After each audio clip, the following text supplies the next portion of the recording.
This setup that I'm going to show you is after the mods that I performed on this plane. But this setup will work just fine with your stock setup. It's just not going to be, it's just not a very aerobatic plane with a stock setup. Okay. All right, so the setup works on 2S or 3S, requires the performance mods number 1 that I completed on this aircraft, and uses a hobby grade TX. I use a Radio Master TX16S. The mods turn the StaggerWing cruiser into a high performance aerobatic StaggerWing. If you have not watched the flights of this plane after I performed these mods on this plane, take a look at it. And if you have this plane, you're going to want to perform these mods on it. If you want an aerobatic plane, if you want anything more than a cruiser, you're going to want to perform these mods. Once you see how this aircraft flies with the mods I performed on it, you might want one if you don't have one yet. All right, so the components I used for this, some of the components, 2S or 3S LiPo with different props for 2S and 3S. Okay, so on 2S I use an APC 7x5 Denoelectric 2-blade prop. On 3S, so I'm pulling a little bit fewer amps than you would with a 7x5 prop. I use a Gemfan Flash 6040 2-blade, and I think that's an ABS. I don't think it's polycarbonate. It may be an ABS prop. But Gemfan Flash 6042 2-blade when it's on 3S. And I will fly it on 3S the vast majority of the time because it has such great power on 3S. Has good power on 2S, but it's an absolute beast on 3S. Okay. All right, so here is my control linkage setup. All right, so if you guys are interested in getting my setup, this is how I have mine set up. All right, so the aileron control horns are in the center hole, and that is a 3-hole control horn. And the aileron servo arm is in the outermost hole, and it's a 5-hole control arm. I replaced the stock control horns on this plane as well as the stock servos. So, like I said, this most of the setup will work with the stock configuration, but nothing like it works on the mods I performed on. Elevator control horn is in the centermost hole. It's a 3-hole control horn. The elevator servo arm is in the center hole, and it is a 3-hole control arm. The rudder control horn is in the center hole, and it is a 3-hole control horn. And the rudder servo arm is on the innermost hole, and it is a 3-hole control arm. All right, recommended radio setup. Deflection of the control surface is measured opposite the control horns, and it's measured in manual mode. If you don't have a manual mode, you want to put it in the mode that's closest to manual mode.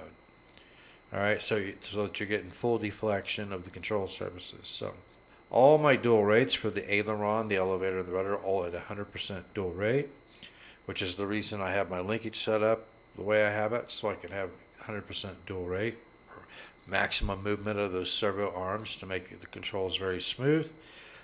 The expo for the aileron is 50. Elevator is 50 and the rudder is 10. The deflection amount I have is 24 millimeters on the aileron, a lot.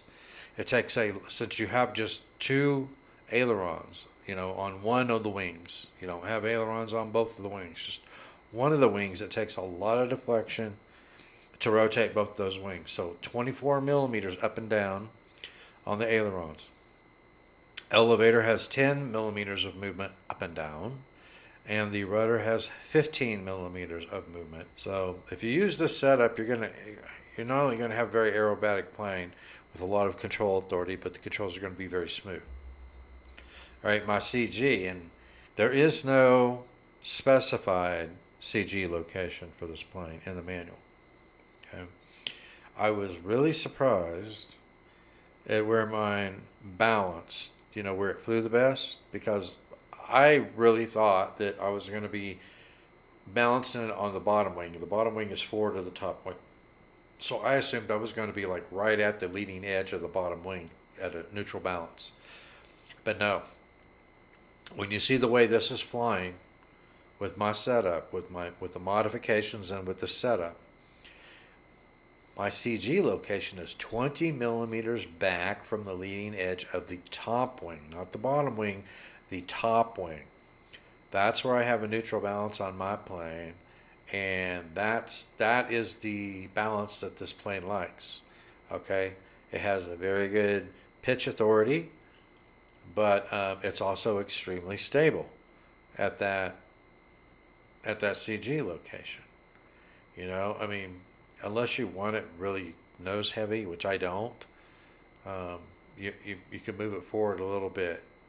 You know, maybe maybe your first time out, maybe move it to 15 millimeters back from the leading edge, and see how you like that. And if that feels good, then move it back another 5 to 20. You know, I always suggest people who aren't used to flying a plane with a neutral balance, set it up just a little bit nose heavy on your first flight, and then test my specified CG and see what you think. But that's the CG location that works the best for me flying this plane. All right, let me see here. Launch throttle. If you're flying it on a 2S with the recommended prop that I had on there, 75% throttle with a moderate chuck. If you have to hand launch it, takes right off. If you're going to be using my recommended prop with a 3S LiPo, 60% throttle with a moderate chuck, and it takes right off. So, all right, so we're back to the beginning. So that's all the information that anyone would need to be able to set this plane up with a programmable transmitter, no matter what the transmitter is, with a programmable transmitter to have it handling and flying the way I have mine. So in the show notes, there will be a link to the plane. I think there are links to the components that I used, and there should be a link to the playlist. If you haven't watched all the flights after I performed the mods on this, take a look at that.